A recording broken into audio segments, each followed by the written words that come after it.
Don't worry about your work, you give it up. What do you want? You want a roof? I'll give you. You want food every day? I'll give you. All you have to do is just sit in one place and be blissful. I will feed you for the rest of your life. Can you do? No, you want to mess up something every day. People say they're only working for a living. I said, don't worry, I'll give you shelter, I'll give you food every day, no problem. All you have to do is, I want to see tears of blissfulness every day. That's all the requirement. You don't have to do any work, you don't have to serve me, you don't have to produce anything, nothing. Just sit here blissfully, we'll feed you, we'll worship you. No. So the problem is not in your work, the problem is not in your life, the problem is not in the world that you live, the problem is just that you have not done the necessary things for this one to flow through this effortlessly, beautifully. The necessary work has not been done and we're just hoping it'll happen by accident. It doesn't happen by accident. Lot of people in the world think United States of America is heaven. But people who live here don't think so at all. Isn't it so?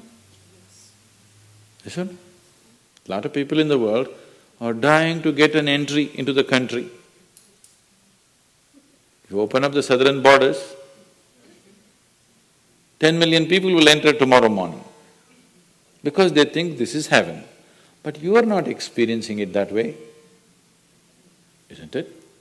You are not experiencing this as heaven because hell and heaven is not a geographical place. Hell and heaven is what you make out of yourself, isn't it? Too much talk about heaven has been going on because there are too many people who made a hell out of themselves. If you had made a heaven out of yourself, would you talk about going to heaven? If you sit here and you're feeling ecstatic right now, would you aspire to go to heaven, I'm asking? Once it happened, early 20th century, an Orthodox Greek church, a bishop from that church, Orthodox Greeks have their own separate church, they have their own pope who lives in Turkey, you know this? So a bishop from this order had heard so much about Indian mysticism and he wanted to go to India, but he never got around to make it because he had to serve the cloth that he wore. And after 60 years of age, when he is semi-retired, he got the opportunity and went to India.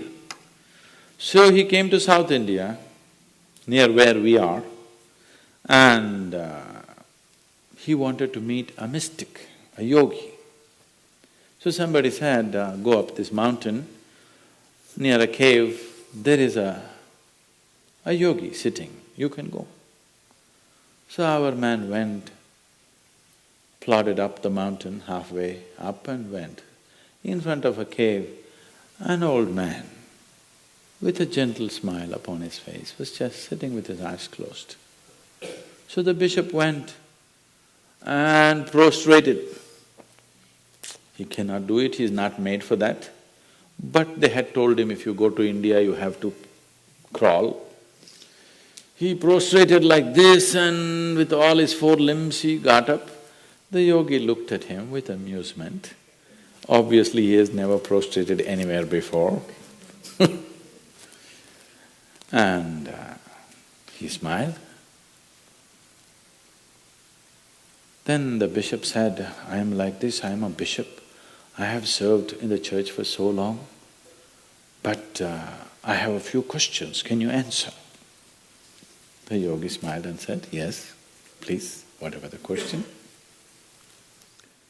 Then the bishop asked, what is life? At the age of 60. What is life?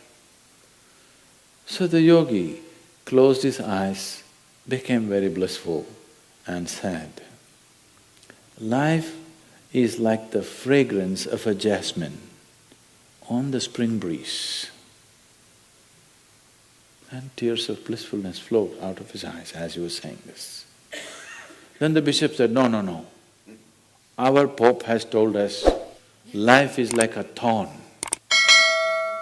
and we must renounce it.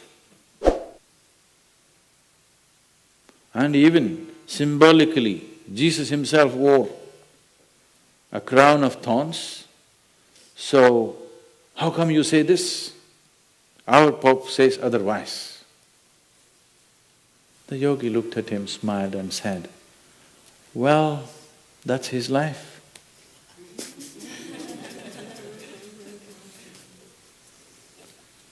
So, what you make out of it is not because of where you are, what you are, it is just what you make out of it, isn't it? Yes. So, have you created the necessary mechanism? Have you created the necessary system? Have you created the necessary ingredients within you to make this like the fragrance of jasmine on a spring breeze and not a thorn? If it's a thorn, we must pluck the damn thing out, isn't it? Isn't it so?